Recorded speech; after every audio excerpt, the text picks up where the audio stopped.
Let's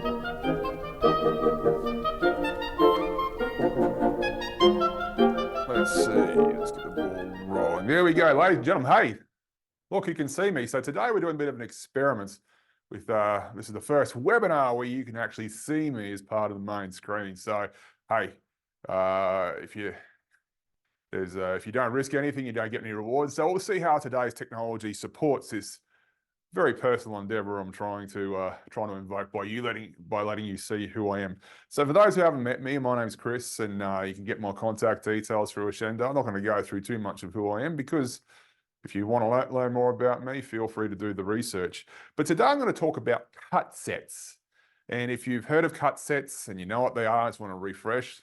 This is going to be a good refresher for you. If you've heard of cut sets, you don't know what they are, but you think you need to, again, this is going to be a good conversation for you today as well.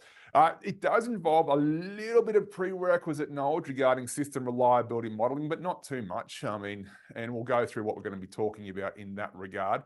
So for example, if you know that parallel system like this two-pump system, you can see right there where we have, it's called a fault tree, model its reliability with an AND gate. Like I said, need a bit of a prerequisite knowledge when it comes to system reliability modeling, but not too much. The AND gate simply means that for this system right here to fail, pump A needs to fail and pump B needs to fail. This is what a redundant system looks like. Now, it's not the only system that we can create from two pumps. Here's another system. This is a series system. And you can see that that fault tree at the top, that weird shape, weird structure, it has now a different shape. We call that an OR gate. And the reason being is that this system now fails if pump A fails or pump B fails. So there's a little bit of refresher when it comes to system reliability modeling. And for those of you who haven't experienced what fault trees are, again, there's additional resources you can get through Ashendo to get on top of those. And so what we're going to be talking about today are cut sets for systems like this one. So let's look at a system whose reliability we're trying to model in a little bit more detail. So for example, here's a slightly more complex system. You can see that it has a holding tank over there. It has our two pumps, pumps A and pump B right there. We have a valve here. Now, going to do a bit of revision. Again, we did touch on fault trees in that little preamble. We're going to go a little bit deeper when it comes to modeling this system's reliability with fault trees. And this webinar is going to be, have the icing at the end. We're going to go through the more painful way of trying to learn about cut sets because, well, there is a reason behind that method behind that madness, and we'll get to it in a tick. We're going to finish off with a much simpler perspective on cut sets, and hopefully by the end of this conversation, you will be cut set masters. So when it comes to modeling this system's reliability, we often need to create a fault tree in one way or something else. And you see what we've done here is we've created these two basic events. The one on the left-hand side is a circle with the holding tank on the inside. And the one on the right is another circle with a valve on the inside. They're two basic events that each circle represents one of those components failing. But we have these two pumps in the middle. Now, we can see here straight away that this is a system which will fail when any one of these three things fail. If the holding tank fails, or the pump assembly in the middle fails, or the valve on the right fails, this system will fail. So we have an OR gate right there in our fault tree, but of course, it isn't quite fully developed yet. So we need to look at that pumping assembly in the middle. We just looked at how that is essentially a parallel subsystem. Those two pumps are arranged in parallel. And so we need to have an AND gate to model that part of our system. And if we remove the diagrams, because we're engineers, we're not artists, let's remove those diagrams and replace them with what we call component identifiers. You can see that we have HT standing for holding tank, A and B representing pumps A and B, and V representing the valve. And so now we have four basic events in a fault tree which models this system's reliability. And so that's just, again, a little bit of revision. We're going to do a little bit more when it comes to understanding what it is we're going to be looking at today. And when we do a little bit more revision, what I mean by that is we're going to have a look at a slightly more complex system as well when my computer decides to catch up. So the more complex system we're going to look at is a nuclear power plant secondary cooling loop. And the idea behind a secondary cooling loop is this is the thing, the part of our nuclear power plant which sucks heat from the heat exchange, reactor core, I should say, right there. Remember, the reactor core is kind of a bad place to be. Lots of bad stuff, radiation going on there. And there's water going around the uranium. And we don't want any leaks to ever leave this thing we call the containment structure. So we don't never want that water that touches the uranium fuel to ever leave as well.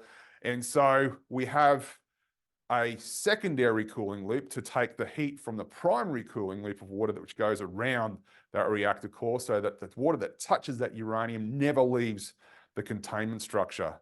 And the idea is that the secondary cooling loop will take heat from the heat exchanger, so water turns into steam, high pressure steam goes to the turbine to generate electricity, the steam leaves the turbine and then condenses back into liquid water, and then it's pumped back into the heat exchanger through main auxiliary valves and pumps.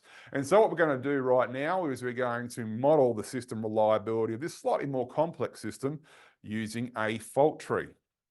And so what is the first step when it comes to modeling something like this using a fault tree, or any system reliability model, I should say? The first approach usually involves trying to find some overarching hierarchy, some high-level configuration, albeit series or parallel. So what do I mean by that? Why am I torturing you with this preamble to modeling the reliability of this system? Well, if we group the main and auxiliary valves and pumps into one single entity, a subsystem right now, we can create three basic events, one corresponding with the failure of the heat exchanger, one corresponding with the failure of the turbine, and one corresponding with the failure of condenser, and these main and auxiliary valves and pumps on the right. And we were going to use, in this case, some diagrams to represent some components. The component identifiers make it easier when it comes to accounting. The diagrams make it somewhat easier when it comes to trying to truly understand. So we have four entities, three basic events corresponding with failure. And we know that if any one of these things fail, if the heat exchanger fails, or the turbine fails, or the condenser fails, or the main and auxiliary valves and pump subsystems fail, then our secondary cooling loop will fail. And so we start creating a fault tree with an OR gate, and we can look at our main and auxiliary valve pumps. We can see that we have a valve and pump on two parallel lines. And so we throw an AND gate in there because for our system to fail, we need the valve pump pair on one line to fail and the valve pump pair on the other line to fail, because we have some redundancy there. But we're still talking about valve pump pairs. And for a valve pump pair to fail, only one of those components needs to fail. So essentially, our fault tree now looks like this. We have what we call four logic gates. We have three OR gates. We have one AND gate. And now we have a fault tree which models the reliability of our secondary cooling loop. And so this fault tree here is going to be something we're going to base our concept of cut sets on. Now, bit more revision. The top event, this weird shape at the top, that represents the undesirable event that the fault tree is attempting to model. And so in this case, that would be secondary cooling loop failure. Like I said, we have four logic gates. One of them is an AND gate. That weird shape there with a flat bottom and a round top. And we can see that we have three OR gates. Round top, round bottom. And every circle represents a basic event. I want you to really focus on the concept of basic events here. Basic event in the context of a system reliability model where you use a fault tree to model the system reliability corresponds to the failure event of a component. And a fault tree is never complete until you have basic events corresponding with failure events of components or in some cases, subsystems. So here is our complete fault tree. And we're going to use this fault tree to find what we call cut sets. But I know I'm torturing you ever so slowly, but let's do a little bit more revision on what a fault tree is, just in case some of us need it. And so sometimes you have these logic gates, these AND gates. You can see the AND gates have the flat bottom, OR gates have the round bottom.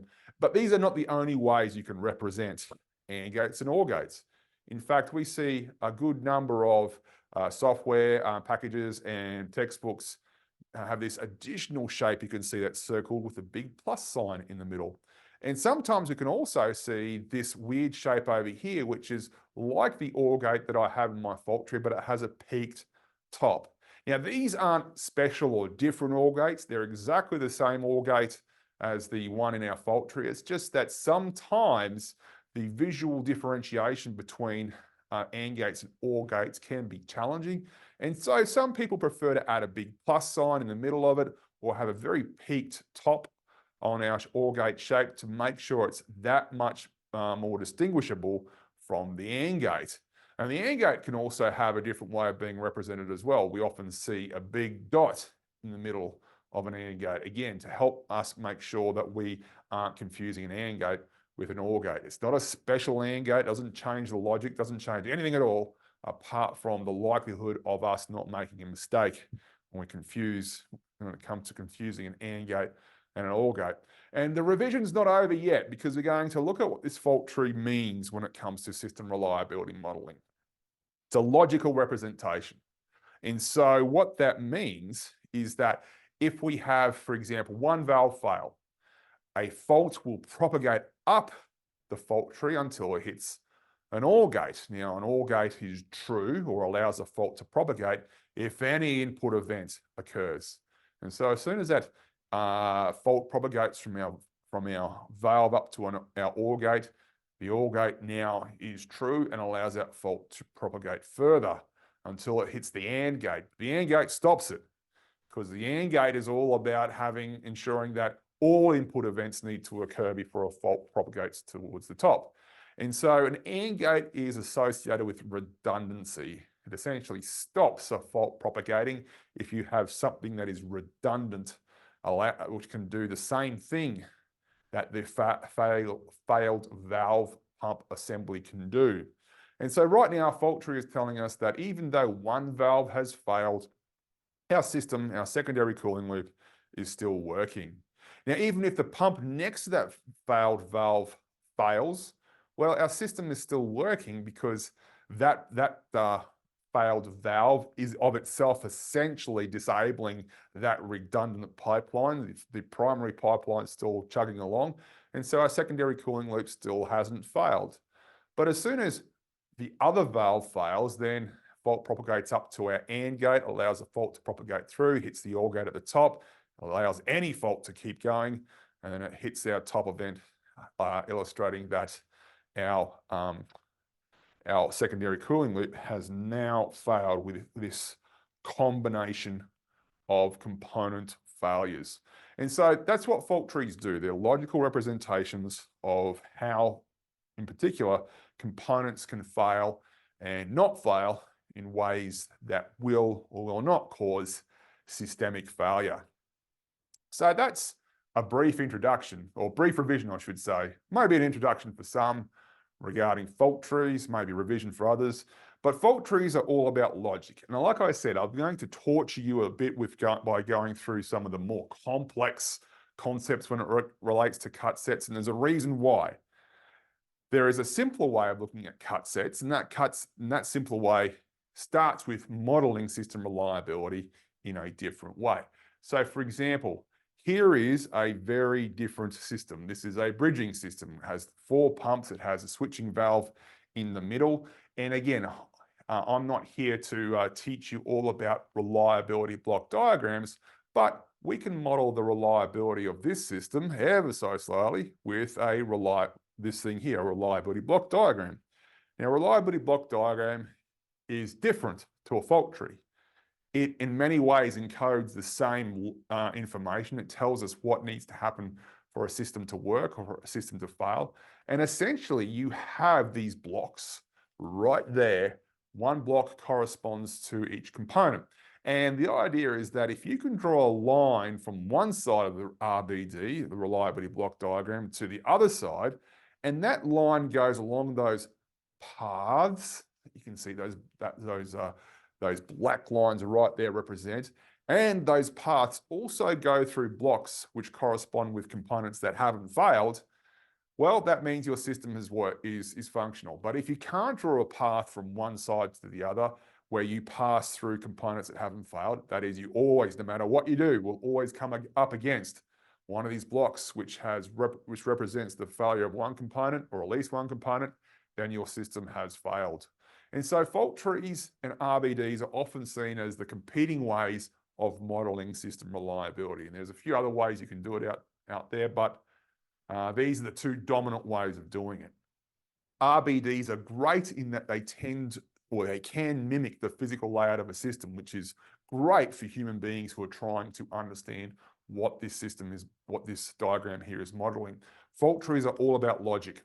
So they don't physically represent the layout of a system, but what they do characterize is logic. And we use logic to do analysis and evaluation. So RBDs are often good for us to visually understand what they represent. Fault trees are often better when it comes to trying to analyze what that model is telling us. And so now we've got ever so painfully to the concept of a cut set. What is a cut set? A cut set is a set of basic events which cause an undesired event. And so what that means is, in the context of system reliability, a set of component failures that when those components fail, when those component failures occur, the system will fail. And they can be really, really helpful, especially if we look at these special types of cut sets called minimal cut sets. A minimal cut set is a special type of cut set where which is a set of basic events which only cause an undesired event when they all occur. And we're going to explain the difference between a cut set and a minimal cut set.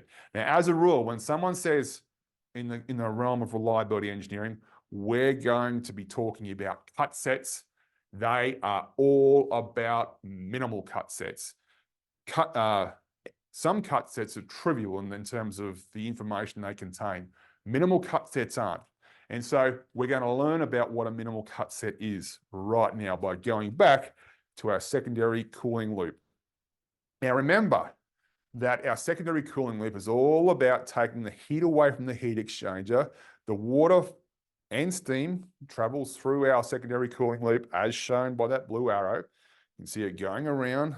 It takes the heat from the heat exchanger through the turbine, condensed back to liquid water, and then back through the main and auxiliary valves and pumps.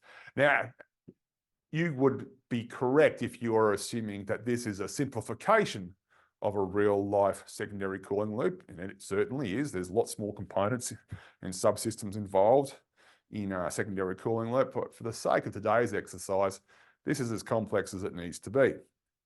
So there's our secondary cooling loop doing the stuff, helping us create electricity.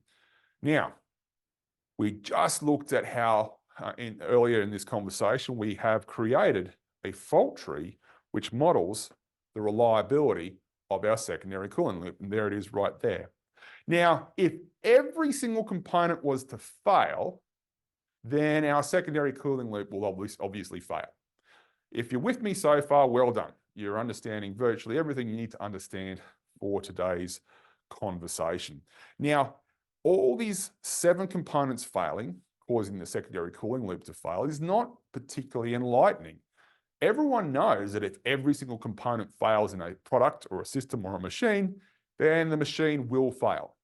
But notwithstanding, these 7 basic events are a cut set, because if they all occur, the system or the undesirable event will occur. In this case, it's system failure. So this is a cut set, but it's not a minimal cut set. As you can see, this cut set contains no insightful information whatsoever. A minimal cut set is very different. And most systems that are relatively complex have more than one minimal cut set. So let's look at an example minimal cut set for this secondary cooling loop. Let's get rid of some of these basic events and reduce it down to one valve and one pump. Now you can see that this valve and this pump failure basic events plural, relate to or correspond with the pump on perhaps the primary line and the valve on the redundant secondary or backup line. So you can see in our fault tree on the right-hand side, we have a pump failing, we have the valve on the other line failing, and that allows faults to propagate up through the OR gates, through the AND gate, through the OR gate at the top, and cause our secondary cooling loop to fail. So these two components by themselves are a cut set because when they occur, our system will fail. So if we look at these two components or these two basic events in a little bit more detail, let's examine what happens when we take one of them away. So for example, let's take away the valve basic event. When we do, that implies that the valve that was failed now works and our secondary cooling loop is now functional. And so that cut set we looked at previously with those two components, the two basic events, is a minimal cut set because as soon as we take away one more component or one more basic event from our minimal cut set, our system will work. So these cut sets are very informative in many ways in terms of explaining to us what it takes for our system to fail. So there is a minimal cut set for our secondary cooling loop, which you can see we can pull from the logic encoded in our fault tree. Now, there's more than one minimal cut set, as you could possibly imagine, for our secondary cooling loop. Here is another one. It's very simple. The heat exchanger failing. You can see that if the heat exchanger fails, well, there's no backup heat exchanger, so our secondary cooling loop fails. So the heat exchanger failure basic event is also another minimal cut set. As soon as we take away that single basic event, our secondary cooling loop will now work. So here is another minimal cut set. And so minimal cut sets which have one element or one basic event in it are a symptom or characteristic of a system for at least that part of the system where there is no redundancy. That is, there is no backup heat exchanger. So as soon as you see a minimal cut set with one basic event, that tells you that for that part of the system, there is no redundancy. But when we have minimal cut sets with two or more basic events, it reflects the fact there is at least some redundancy in that part of the system. And so fault trees can help us find the minimal cut sets for a system. Now, let's just say someone says, hey, what are the minimal cut sets for our secondary cooling loop? Well, we found two minimal cut sets. How do we go through a fault tree like this and find or ensure that we find all minimal cut sets? Remember, a cut set can only contain basic events. And it's a set of basic events which only cause an undesired event when they all occur. So they have to contain basic events and nothing else. So fault trees can help us find these cut sets, and I'll show you how you do that. The first step to finding cut sets from a fault tree is to start by indexing the logic gates. What I mean by that? Well, if next to the AND gate and the OR gates, we write G1, G2, G3, G4. And all that does is essentially allow us to know which logic gate we're talking about. And you'll see why we're doing this very shortly. So we index all the logic gates, and we then index all the basic events, but we just use integers. So 1, 2, 3, 4, 5, 6, 7 corresponds to the failure of the heat exchanger, turbine, condenser, first valve, first pump, second valve, second pump, respectively. So that's step one to trying to find all the minimal cut sets for this fault tree. Now, there are two golden rules when it comes to discerning cut sets from a fault tree. OR gates increase the number of cut sets, AND gates increase the size of cut sets. Now, as a rule, we want to have fewer cut sets, fewer minimal cut sets.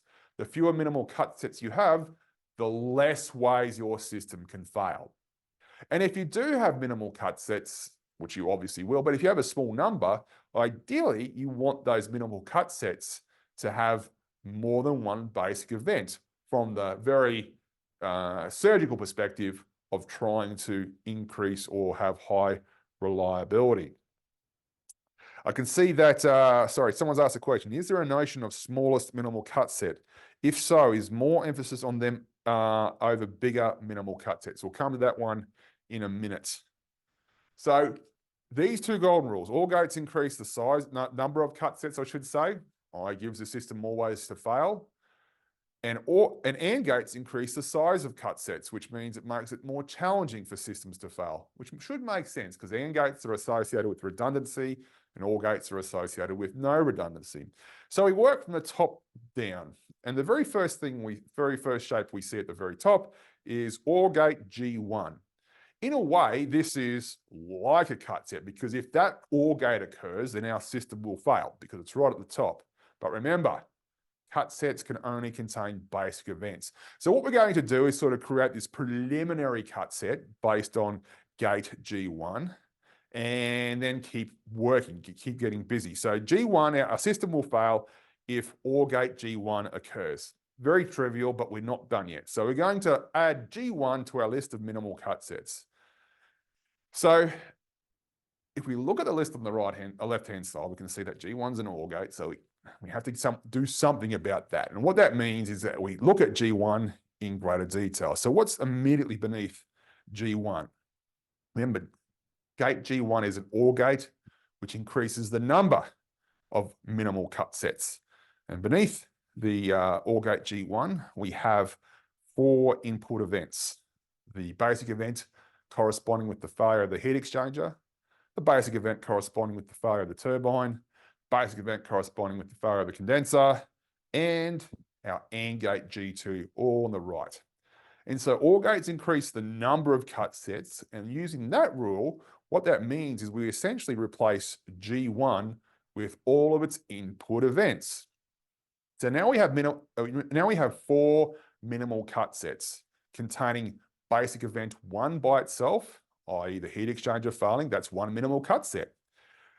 Basic event number 2, that's the turbine. So that's another minimal cut set. Each row represents a new minimal cut set. And that just tells us that if the turbine fails, the system fails. Basic event number 3, the condenser. If the condenser fails, then the system fails. And then we have G2, the AND gate at the bottom. And remember, we can't have logic gates in our cut sets. They all have to be basic events. So let's go to work on gate G2, which remember is an AND gate. Now remember, AND gates increase the size of cut sets. So instead of having more than one cut set here, essentially the 2 input events correspond with OR gate G3 and OR gate G4. So what we do now is replace G2 on our list of minimal cut sets with gates G3 and G4. Remember, AND gates increase the size of minimal cut sets. Still have a problem though, because these aren't basic events. These are still logic gates, but we're getting there. We're starting to work ever so slowly through our analysis to find minimal cut sets. So let's look at these gates over here, and we first target gate G3, which is an OR gate. Remember, OR gates increase the number of cut sets, and beneath gate G3 is basic event 4 and basic event 5. And so what that means is that we need to increase the number of minimal cut sets, i.e. give our system more ways to fail, and do that by replacing G3. And what does that look like? Because G3 is right next to G4 on the left-hand side. Well, you can see we now have 2 minimal cut sets where there were previously just 1. G3 is now replaced with basic event 4 for one of those minimal cut sets, and G3 is replaced with basic event 5 for the other minimal cut set. But we still have that pesky G4 gate still there. It means that basic event, for example, in this case, basic event 5 needs to occur and a fault needs to propagate through gate G4 for our system to fail. So we're still not quite there yet. We're getting there, but we've still got 2 instances of gate G4, which is another OR gate with basic events 6 and 7 beneath it. And so what does that mean? Well, OR gates increase the number of cut sets. So because there's 2 basic events, we need to double the number of minimal cut sets we have on the left. And we do that by replacing every instance of G4 with 1 instance of a 6 and 1 instance of a 7, or basic event 6 and basic event 7. And so by working through our fault tree methodically, we now have 7 minimal cut sets. And that means that we have 7 scenarios where our secondary cooling loop will fail. At the very top, we have what's called single points of failure. So Frosty, does that come anywhere close to starting to address your question? When we have minimal cut sets which contain 1 basic event, they are single points of failure in your system. And when you introduce any level of redundancy, essentially what you're doing is taking some of your minimal cut sets and adding additional basic events to those minimal cut sets, which essentially makes it that much harder for those minimal cut sets to occur. Thank you very much. Kevin asks, is it just a coincidence that the number of minimum cut sets is equal to the number of basic events? In this case, it is, and we'll talk about that soon. It's not a coincidence for a series system. So for example, if you have 4 components in a simple series system, then you'll have 4 minimal cut sets where each minimal cut set contains the failure of one of those 4 components. And so there are plenty of scenarios where the number of minimal cut sets will equal the number of components in your system. And so that is somewhat prevalent, but when you have redundancy, in this case, it's somewhat of a fluke. So that's minimal cut sets for our secondary cooling loop. Before we go on, are there any additional questions while I take a well-earned break and drink some water? I don't have any more questions about what a minimal cut set is before we move on. If I was slick, I would have had that drink while you couldn't see me. That would have made this a lot more professional.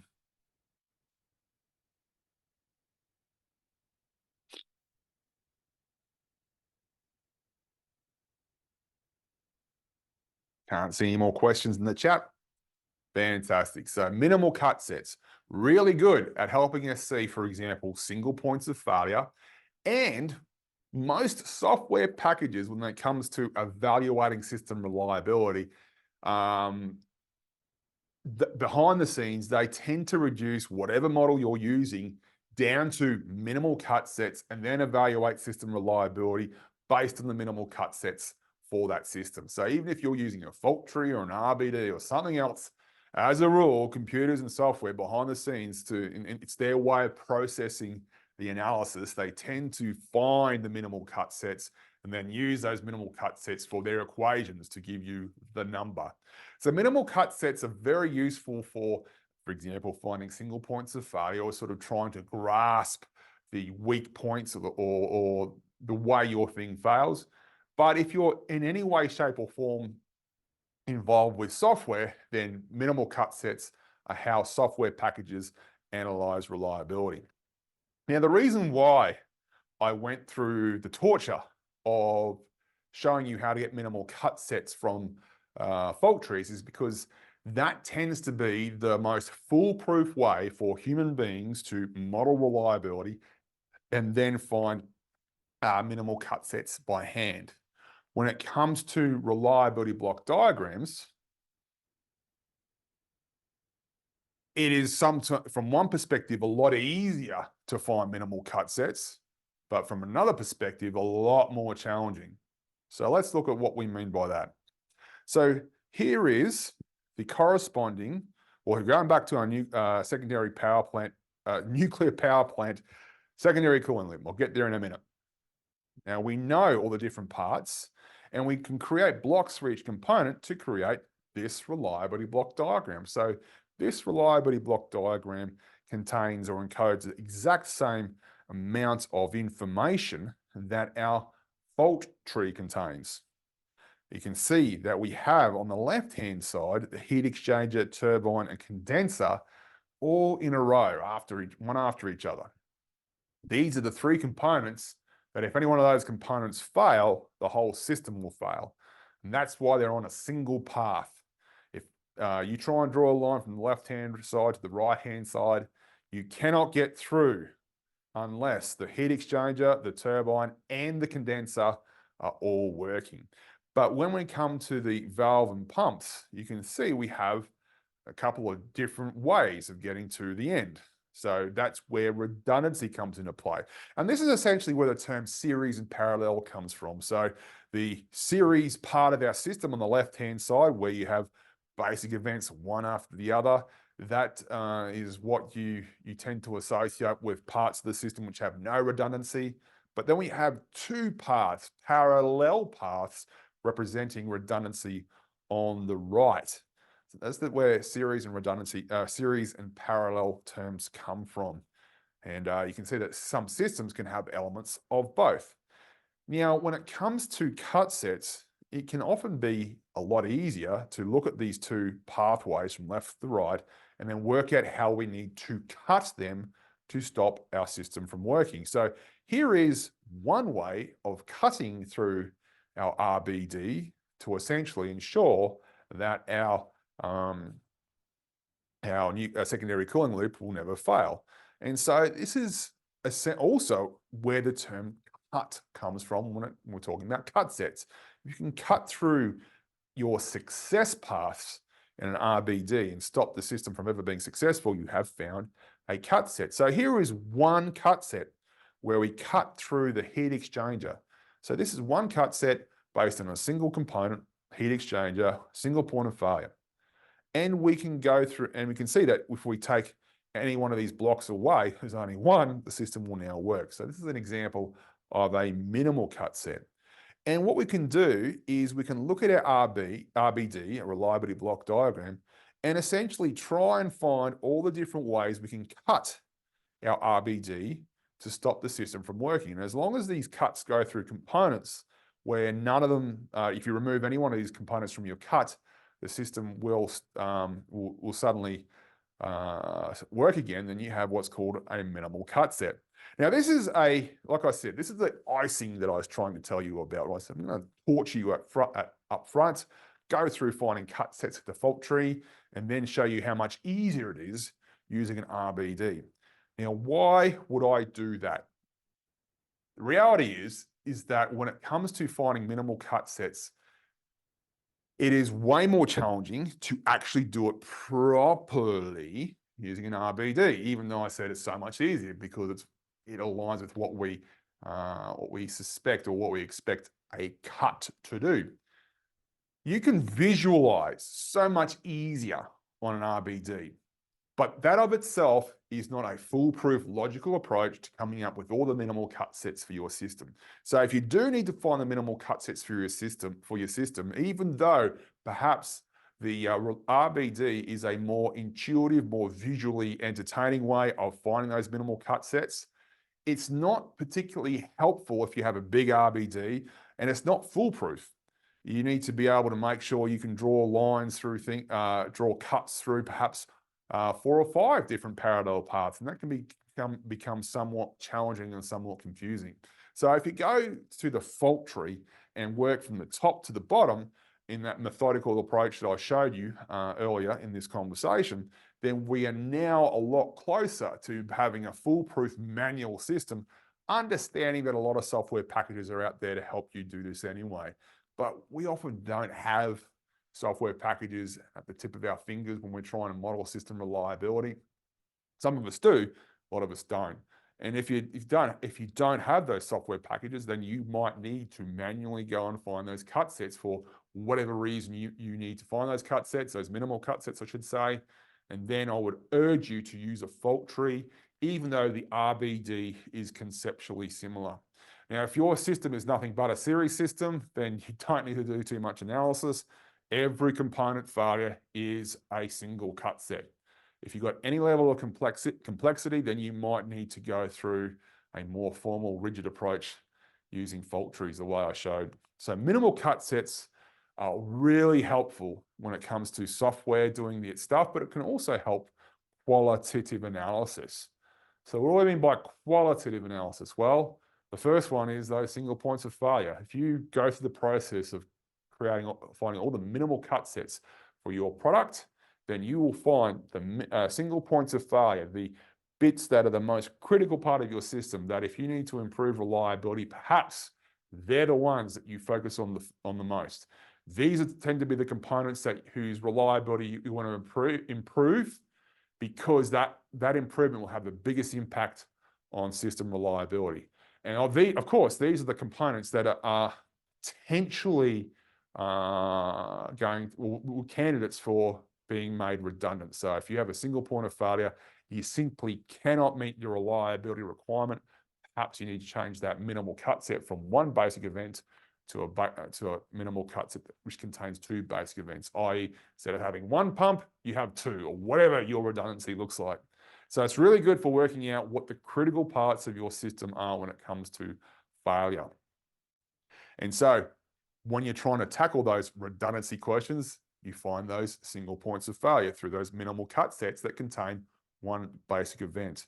And like I said, you can clearly see that I was so excited about what minimal cut sets can do, I started talking about what these animations right here are communicating. So like I say to many people on my classes and courses, hopefully you can tolerate rank amateurism. But these two are the main reasons you want to find single points of failure. They are, from a risk management perspective, obviously very important, the most critical parts of your system, but they become the focus of reliability improvement initiatives and perhaps the incorporation of redundancy.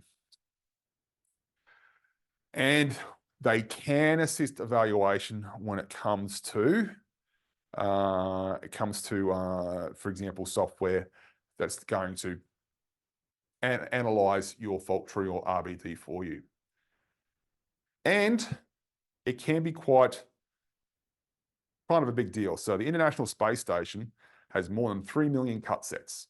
Now you better believe the people involved in making sure this thing is all tickety-boo, all above board, very familiar with those cut sets.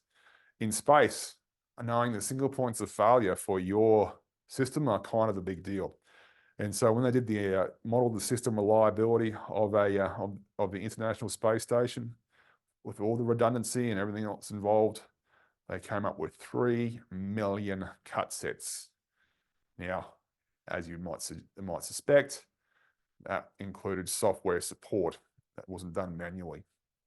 So cut sets are kind of a big deal. Now, what's happened today is, for whatever reason, I was so excited about cut sets, I have gone through that entire webinar, which is supposed to be allocated for an entirety of 60 minutes, in about 42 minutes. That means I have 18 minutes to field any questions, or you have an early lunch, breakfast, dinner, whatever it is. So, are there any questions? Fred, I don't have the question window up right now, so if there's any questions that are being asked through the question and Q&A thing, please let me know. I can see the chat window. Yeah, nothing in the question tab.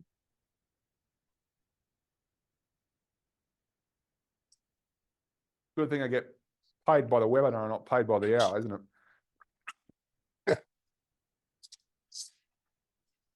You know, one of the things you didn't go into, Chris, was that the heat exchangers was not a simple device. No, it probably has its own set of cut sets, and probably has internal redundancies. That's right. So it's a really good point. So if, let's say, for example, I want to go back to a slide which has the 7 minimal cut sets for our secondary cooling loop. So as Fred pointed out, the heat exchanger is no joke. You would never really call a heat exchanger a component of the secondary cooling loop. It would have thousands of its own components. But let's just say we had separately modeled the heat exchanger and had separately come up with, say, 1,000 minimal cut sets for the heat exchanger. Well, all we need to do now is that minimal cut set at the top, which contains that single heat exchanger basic event. We replace that with the 1,000 cut sets that system reliability analysis focusing on the heat exchanger came up with. So your effort is not wasted per se. It actually feeds in very nicely to a higher level minimal cut set analysis. But hopefully you can see that I was trying to keep it relatively simple for today's conversation. Thanks, Sebastian. Much appreciated. Once the cut sets are determined, how are the critical few selected? Good question. So often, not all failures are the same. So if you have a system like for example, the International Space Station, 3 million cut sets. Well, some of those 3 million minimal cut sets, some of those minimal cut sets would probably, no doubt, cause failures which are trivial in nature, things that the astronauts could easily work around. And so you often associate minimal cut sets with certain outcomes. And there are, of course, minimal cut sets where if they occur, then those astronauts are going to have a really bad day. And so the first thing you do to try and work out which minimal cut sets are the most critical is look at the effects of those cut sets occurring in terms of the failure event they produce. And each effect would have its own severity, and off you go. The second thing would be to work out which ones have the most basic events.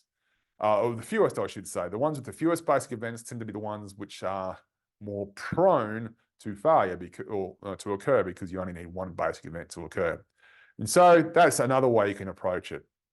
The other thing you can do is quite easily calculate the probability of each one of these 7 minimal cut sets from occurring. So it's conceivable that the heat exchanger is very, very reliable by itself, but the 2 pumps, you can see second from the bottom, the cut set involving the 2 pumps. Let's just say the pumps are inherently unreliable. It just might be the case that those 2 pumps in that cut set at the bottom still, both of them will fail more often than the heat exchanger failing by itself. So it's possible to calculate the probability of each minimal cut set. And of course, the probability of each minimal cut set occurring would then influence which ones you're going to prioritize the most. So there's a few different things you can look at in terms of working out which minimal cut sets are going to keep you up at night. The severity of the failure event, the number of basic events, and the probability of each minimal cut set occurring are 3 candidate ways of prioritizing the ones you want to look at first. Kevin asks, this is how you get to 3 million pretty quick. Yes, I dare say you're referring to the whole heat exchanger separate analysis where you might have 1,000 minimal cut sets, which gets fed into some high level minimal cut set analysis, and off we go. Quang writes, is it fair to say it's better to have fewer cut sets and bigger ones? Yes, from a very pure reliability perspective, the fewer cut sets you have, fewer minimal cut sets you have, the fewer ways your system can fail. The bigger those cut sets are, then the less likely it is for that minimal cut set to occur because all those basic events need to occur for that minimal cut set to occur. However, when you have more than one basic event in a minimal cut set, that means you have redundancy. So bigger minimal cut sets means you have more components, more mass, more weight. Your machine and system is now bigger. So you don't just want to add redundancy or more basic events to minimal cut sets willy-nilly. It's part of a considered process. So when I say yes, you want to have more basic events in your minimal cut sets and fewer minimal cut sets, that's from the perspective of the pursuit of improving reliability. So you wouldn't always just blindly pursue those goals because there's lots of other things at play as well. But hopefully that answers your question. Yeshwant asks, if a Vermeer can help me categorize an effect and determine the classification of each effect, would the cut set assessment method help me inform anything new? Absolutely would. So when it comes to Vermeers tend to not deal with the nuances of redundancy very well. It's all about if this component fails, what is the component functional failure mode, system functional failure mode, et cetera, et cetera, et cetera. And that's okay because Vermeers are there primarily to improve the design and work out what the corrective actions are for that design are. So, well, once you've done a really good Vermeer, where you've brainstormed tons of really awesome functional failure modes at the highest level, classified their effects and severity just in the way you just suggested, then if you look at the minimal cut sets you develop and have them correspond with each one of those failure scenarios, then you are well on your way to prioritizing the minimal cut sets in a really clever way based on their effect on the end user or customer. Hopefully that answered your question. Let me know if it didn't, I'll have another go. Bert writes, I imagine the software is valuable when adding the probability into the cut set. And yes, it is. One issue with, for example, having 3 million cut sets is even though computers are awesome, they're not perfect. And so it's really challenging from a computational perspective to actually come up with a system reliability number where you have to incorporate 3 million different multiplications. That's when tiny calculation errors become big. And one of the reasons, I won't get into it in too much detail, is an approach called rare event approximation, where essentially it says, all right, you work out the probability of each minimal cut set occurring. We'll just add them all together to come up with the system reliability estimate. Technically, that's not correct, but we know when we do that and we add them all together, the calculation errors are a lot smaller. It always underestimates system reliability. And if those minimal cut set probabilities are relatively small, like really small, then the approximation is pretty accurate. So that's very useful for nuclear power plants, for example, when you're trying to look at the likelihood of tornadoes and tsunamis ruining your day. It is unlikely on any given day to be hit by a tsunami, even though throughout the entire life of a nuclear power plant, it could be fairly certain in certain scenarios. But on any given day, it's unlikely to be hit by a tsunami. It might be also therefore unlikely to be hit by a tsunami and a tornado on the same day. So essentially, rare event approximation, by doing that addition, discounts the likelihood of those two things occurring on the same day, which, when they rarely occur in isolation, become even rarer, even more rare when it comes to them occurring on the same day.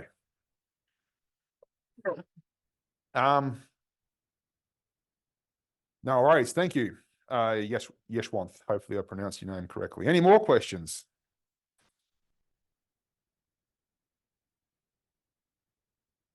And complaints about this webinar being too short?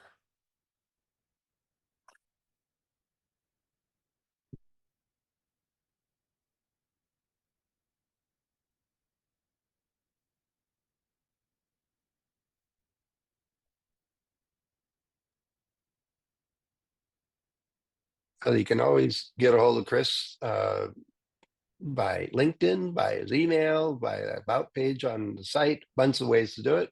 It's never a bad time to say we run, especially when you completed the concept. So. Yeah. Thank you, Kevin. You're going to get that earlier lunch. You're welcome. So yeah, hey team, I think so on another note, like I said, so this was an experimental webinar. This is the very first one where I've embedded my live video into the presentation. I think it went pretty well. Hopefully you'll agree. And this is what going to be my MO moving forward when technology allows it. So, hey, thank you very much for your time. Thank you, Bert. Thank you, Kenneth and Yeshwanth. And we'll see you next time we see you.